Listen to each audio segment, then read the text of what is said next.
नमस्कार साथियों, आज हम जानेंगे माता काली की भयानक कथा।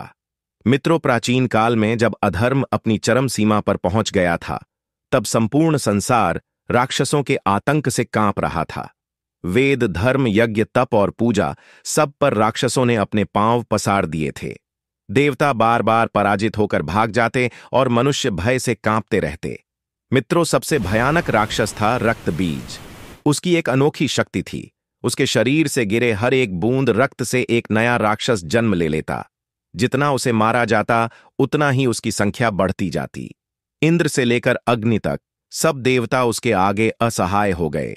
मित्रों, देवताओं ने भगवान शिव और विष्णु से प्रार्थना की, हे देव, अब केवल शक्ति ही हमें इस विनाश से बचा सकती है। मित्रों, तभी मां पार्वती का रूप भयानक हो उठा। उनकी आंखें लाल अग्नि समान, जीभ बाहर निकली हुई, केश खुले और गले में खोपड़ियों की माला। उनके हाथों में रक्त से भीगी तलवार और त्रिशूल। यह थीं माता काली। रक्तबीज का अंत। मित्रों, काली माता रणभूमि में उतरी। उनकी दहाड़ से आकाश कांप उठा, धरती हिल गई और समुद्र की लहरें ऊंची उठने लगीं। जब माता ने युद्ध आरंभ किया तो उनके एक एक प्रहार से हजारों राक्षस चूर चूर हो गए। मित्रों, लेकिन रक्तबीज की शक्ति सबको चौंका रही थी। उसके रक्त से हजारों नए दैत्य पैदा हो जाते। यह देखकर माता काली ने एक भयानक रूप धारण किया। उन्होंने अपनी ज्वलंत जीभ बाहर निकाली और रक्त बीज का सारा रक्त पीना शुरू कर दिया। जब भी वह घायल हुआ, माता उसकी हर बूंद को पी जाती ताकि उसकी संतति जन्म ही न ले सके।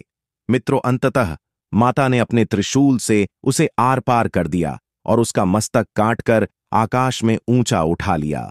समस्त राक्षसों की सेना धूल में मिल गई।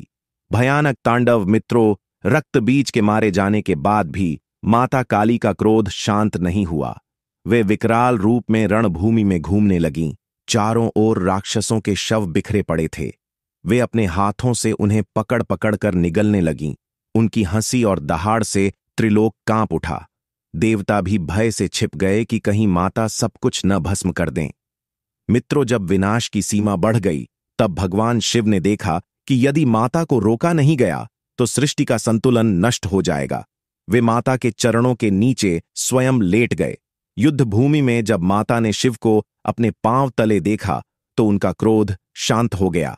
उनकी जीभ शर्म से बाहर निकल आई और उनका विकराल रूप धीरे धीरे शांति में बदल गया। मित्रों, यह कथा हमें बताती है कि माता काली केवल विनाश की देवी नहीं, बल्कि संतुलन और रक्षा की प्रतीक हैं। वे अधर्म का नाश करती हैं, लेकिन जब धर्म और सत्य सुरक्षित हो जाते हैं तो वे करुणामयी मां के रूप में अपने भक्तों की रक्षा करती हैं। अगर आपको ये वीडियो अच्छा लगे तो लाइक, शेयर और सब्सक्राइब जरूर करें। जय माता दी।